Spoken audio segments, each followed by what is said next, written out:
Buying a vehicle in the Wabash Valley has never been so easy. Just point, click, and take your pick at DorsetAutomotive.com. New or pre-owned, you call the shots. Go ahead and give it a try. Point, click, and take your pick now at DorsetAutomotive.com. They picks up a big win here today over Illinois State, 60-36. It was a troubling first half, I think, for both teams. Probably for everybody to watch and everybody listening at home. Not a lot of offense. But then you guys turned it around, played exceptional, at least from an offensive standpoint in that second half. Outscored them 42-20. Now joined by Coach Joey Wells. I guess your first thoughts of what transpired between the tale of two halves. Well, I think I have to, again, sometimes we do good things, sometimes we do bad things as coaches. I think after our loss at Illinois State, at Southern Illinois, I was really disappointed in the way that we did some things. And so we kind of, I think they came out in that first half and they were so scared to make a mistake that they were making mistakes. And so tight that they wanted to shoot it, but they didn't know if they should shoot it.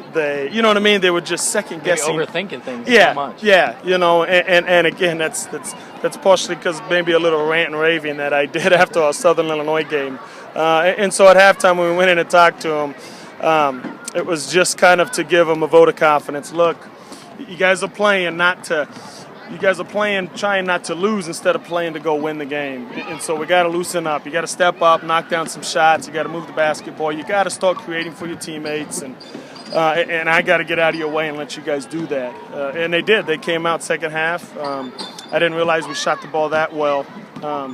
I know we scored a lot more than we did in the first half, so it was good. Yeah, 3 times as many field goals, shot 62%. That's what you were alluding to there from the field. Nice effort, particularly in that second half. Jasmine Group providing that spark. She hit a couple of threes there. And then even going back to that first half, Newbold hitting that three to push you up by 2 at intermission. Right, yeah. No, that was big, because we kind of gave up an and-one situation at the end of that deal. Well, we were going to try to press.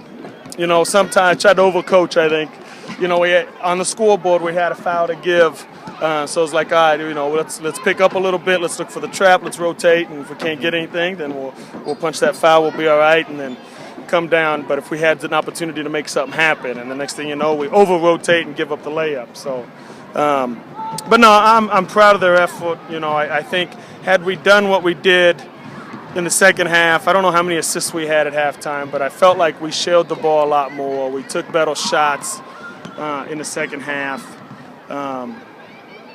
So all in all, just happy with the way we performed coming out of a halftime, and then coming off of a loss. On the road, we struggled the weekend before last. Well, we talked about offense. Well, defense, specialty, you held them to just 36 points in the game, 20 in the second half, the third lowest total in school history as far as conference play and such.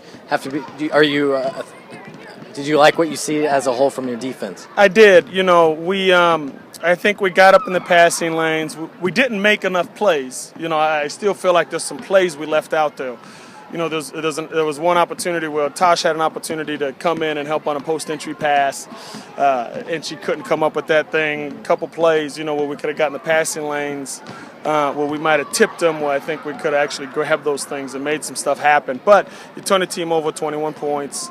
I thought we were really good with our help-the-helper situation as well. So, and I'm just glad that Rachel was able to get this 1,000-point thing out of the way. Become the 28th, I think, in school history. But it's not just points for her. I mean, she's also grabbed 500 rebounds, which is huge. And they're telling me that's the 12th player to do that with 1,000 points and 500 rebounds. And that just goes back to she truly believes in Indiana State. And when she graduates from here, she will come back to alumni functions and she will be part of Indiana State. Yeah, she was strong tonight. Finished, as you said, with 10 points. Topped that 1,000-point mark. Got it over with. Now she can probably move on. I got to imagine that's something you're thinking in the back of her mind, at least as she got nearer. Yeah, no, definitely. That does. I mean, they can say it doesn't, but it does.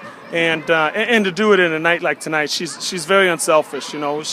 She takes good shots. She shoots 4 or 5. She doesn't get a lot of touches early on because it's the zone collapsing in on her. But she just keeps fighting through that thing. So I'm proud that she did that. It's a great accomplishment. And I'm just ready for our team to get back home and hopefully keep this rhythm going. 3-3 now in conference play, back to 500. Can make it go above 500 with a couple of wins next week and 2 tough opponents in Drake and Northern Iowa. We'll wrap things up here. Thanks so much for your time, Coach. Thanks a lot. Thanks for listening, you guys.